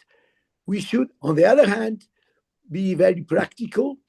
And what we heard today about Jenin is something that should make us act as soon as possible. The other thing I want to say, I already said in Geneva, is the need for organization, because otherwise it would be very, very difficult to be of some effect. We have a potential for doing effective things, but we need to be organized. I think I'm finished. Thank you so much for inviting me to this very important event. Thank you so much. Mauricio, thank you so much. Thank you, Mauricio. Thank you for being yourself, who you are. Great person. Thank you. Next, I think we have Giulia Rossi. Giulia Rossi. Hello. Now I'm sorry I found myself in the relators, but I think I did a mistake. But anyway, I'm from Italy, and I was in Geneva just on the weekend, and I wanted to thank you again, all of you, because it has been a very, very intense experience. And as everyone said before me, it was really important for us to build a net with all the different Palestinian activists and the organizations in the world. And I must say, we all came back very, very enthusiastic and full of energy, and it was really, really important to me. I'm really I wasn't there on the Monday, Tuesday, and Wednesday. It was a real pity. Because I heard the relations from other people, and really missed you already when I came back. But in general, I must say it was a very important event, and I hope we will really go on with this relations we built and actions we have to do. And especially the thing I was afraid of before we came is everyone used to speak about Gaza, but in the meanwhile, we were not forgetting because we were having informations. But here in Italy, for example, you only read about Gaza and not about the West Bank, which, as we feared, is starting exactly with the same scheme as it was in Gaza. And I think it's very, very important to be aware and to put a lot of importance on this, of what is happening there too. So thank you, all of you, and thank you especially for the organizers of the 5 days in Geneva. Thank you, and we miss you all as well. Salah, do you want to say a few things? Oh yeah, hello. My name is Salah. I'm a psychiatrist working in the UK. Well, it's honestly been very infuriating hearing what's been happening in Jenin, and I guess I'm gonna talk about a certain family that I've been in touch with over the last year. It's a couple. They're married, and they just the wife started being pregnant basically around October the 7th, and they've been helping them, keeping an eye on like the pregnancy development, looking after them, trying to help and support. And I was really pleased when they were like, "Oh, when we're gonna give birth, we're gonna name him Salah." But actually, it was a girl, it was a female. They called her Saba, and they are hoping for her to be a doctor. Now, Saba, unfortunately, is not able. Well, she doesn't take her mother's milk. They have to use artificial milk. And echoing what was said earlier in the meeting is that the humanitarian aid doesn't reach these people. They have to buy it, and it's extremely expensive. So when me and my friends try to send some money over there directly, we basically lose half of what we send in commissions. And then they have to buy like, I don't know, like 1 kilogram of tomatoes for 30 and 50 shekels. So it's very disappointing from this point of view. And then I think it's because some of us are not really big image star. Like I'm more focused on individuals. I'm not able to like keep on touch with all the big Protestant things. Sometimes you just lose yourself in the little sector where you're focusing. But then if I have been previously on such meetings, never on a panel, just a participant and seeing, you would think that those who are doing the big events or like doing the most activism are really like, I don't know, have PhD in support or in organizing events. Well, it's not really isn't. It's just you need some compassion and then you need to take some steps. So going to Geneva, it was coincidental for me. I was just it happened like this. I don't know. I didn't even plan for it. And you don't really need to plan much. Just sometimes you just like follow your energy, and then when you get there, it will all work out. And then you will learn so many things, and you will speak with amazing people. And then, like when I was there and I saw the Palestinian doctors who were talking, and I was just like thinking of Saba, and hopefully she goes out of the trauma that happened in Gaza and she becomes an amazing doctor like them. It would be amazing if this happens. So I guess my message is for everyone listening is don't think too little of yourself. Try to direct your energy in like whatever opportunity comes to you, and then it will hopefully work out in the end. And yeah, inshallah, I got free Palestine. The other thing is I have an exam coming up next, a Royal College exam. So I was only able to attend for the last 2 days. I wish I was able to attend earlier. And I hope that we can capitalize on the amount of connections that everyone has made. And inshallah, we'll meet each other again soon. Inshallah. Thank you, Salah. Wonderful. Powerful message. Thank you. Everyone can do something. Yes. And we don't really need to plan. You're right. Let's just do it. Tiziana, do you want to say something? I know you mentioned to me privately that you may want to listen, but we'd love to hear from you if you're able to. No. Okay. No? Perfect. No, Okay. thanks. We're happy to see you anyways. We're happy you're here.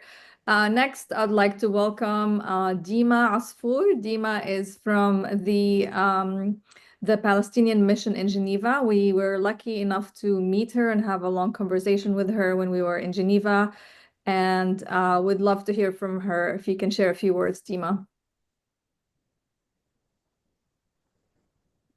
Thank you. Thank you very much. And it's truly a pleasure that I got to meet you when you were in Geneva. Dima, maybe you should remove the background, or because we can hardly see your face. You're like fading. Either remove the blur or remove the background altogether. She's having the same problem as Giacomo. Yeah, Jack. Yes. Oh, Okay, much perfect. better Yes. Now we see you. Giacomo, maybe remove the background, 100%. Giacomo. Yeah. We should All have right. told you this before. We have a trick. We didn't know about it. Ahla sahla, Dima. Hello, Sahla. So I was really honored to actually meet you in Geneva. I met Maisa, Karame, Adla, and Nidal. And it was very refreshing and inspiring also, and reminded me that there is something bigger happening and that we are not alone, because working at the Palestinian mission to the UN, in the UN bubble, could be very isolating and very lonely, because we're dealing with a community that gives you a sense that they are devoid of a soul, to be honest, because you feel like you're hitting a wall after 15 months of a genocide, and feel like you're in a loop and repeating yourself. So it is refreshing, and it's really amazing that to have such a coalition doing this work. And I think it was important to have this meeting also to connect these efforts and to bring this energy and to bring this work also to the UN, to have your voices heard, especially more voices from those on the ground, whether in Gaza or now in the West Bank. And we heard what was happening in Jenin. It's truly outrageous, and it feels like the same scenario is happening, which is something that we've been warning against. For even before the genocide in Gaza, we've said, at least I have said to many diplomats a few months before the genocide, that if they don't take actions, concrete actions now to put an end to this, something really big will happen that will be no turning back. And fortunately, it did happen. Of course, it's never what we want. And we want to put an end to this. So from my side, I just want to say, because there were questions around Human Rights Council, so I just want to say that we have initiatives in this coming month, and we will be focusing. We'll keep talking about the genocide in Gaza, because yes, there's a ceasefire, but the genocide is still ongoing. We've heard what has been happening, and we keep hearing stories from the ground. And it was, as it was mentioned, what we hear and see, I think, still not give justice to the reality on the ground, unfortunately. So from our side, we will do our best. And I would like to stay in touch with all of you and to see how we can coordinate and connect these efforts and to have your voices heard. I also just, if possible, just want to make a comment on something that was said at the beginning and by Nidal, that usually what history has taught us, that this will not stop unless it's by force. So basically sanctions, arms embargo, and all of that, which is also true.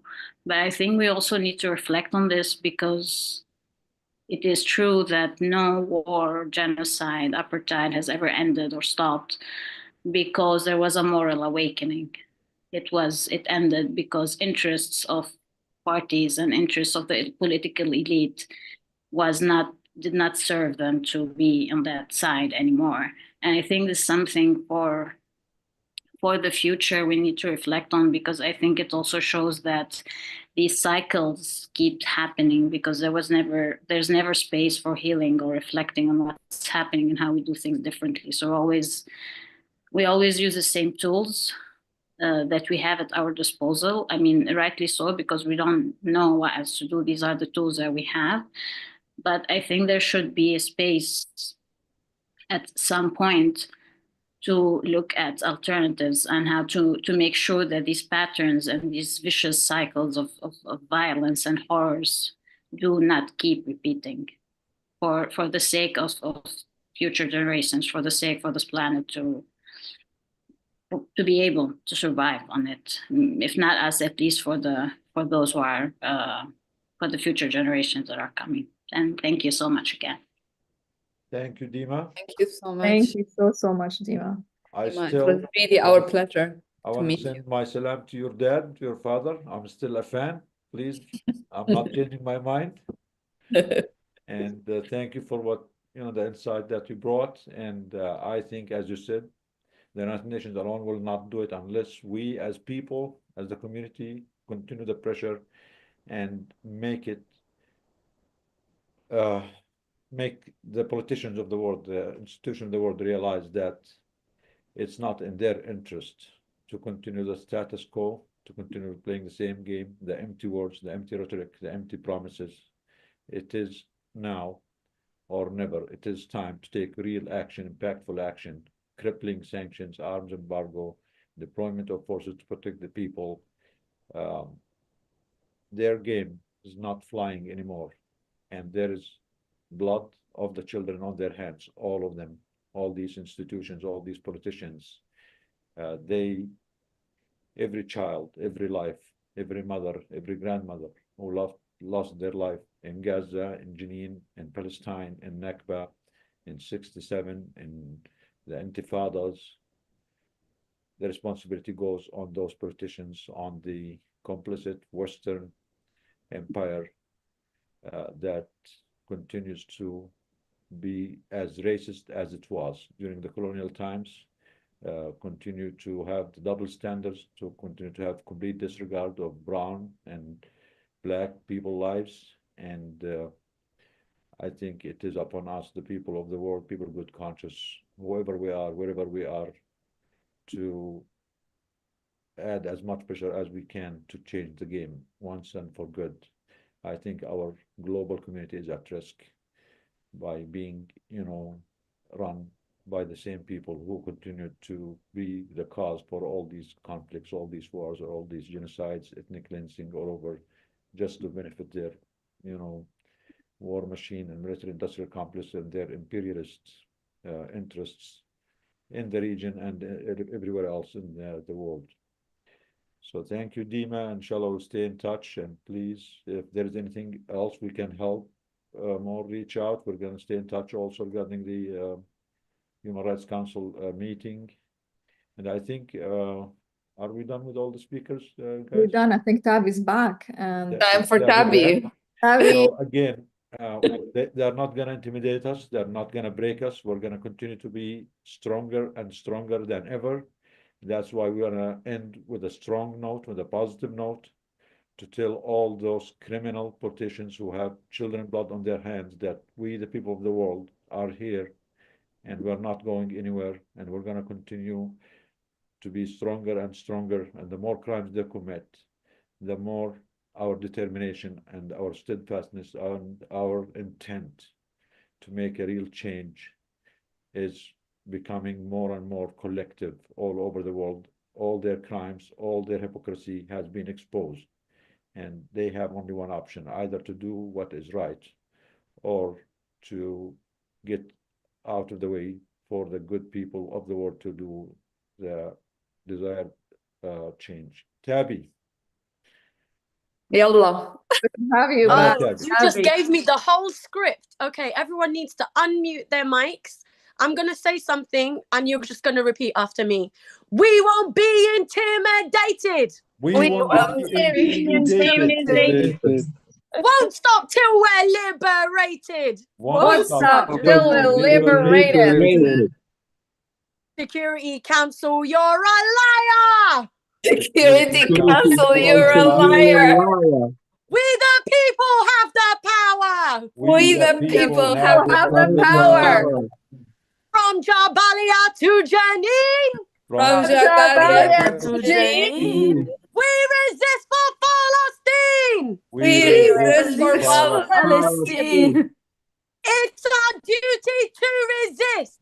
It's a duty to resist. When we're fighting to exist. When we're fighting to exist. It's our duty to resist. It's our duty to resist. When we're fighting to exist. When we're fighting to exist. We won't be intimidated. We won't be intimidated. Won't stop till we're liberated. Won't Stop liberated. From the river to the sea. From the river to the sea. Palestine will be free. Palestine will be free. In our thousands, in our millions. In our thousands, in our millions. We are all Palestinians. We are all Palestinians. Thank you, guys. Thank you all, guys. Thank you. Thank you for everyone. Thank you. Many of our colleagues who were in Geneva did not join us today because of the short notice.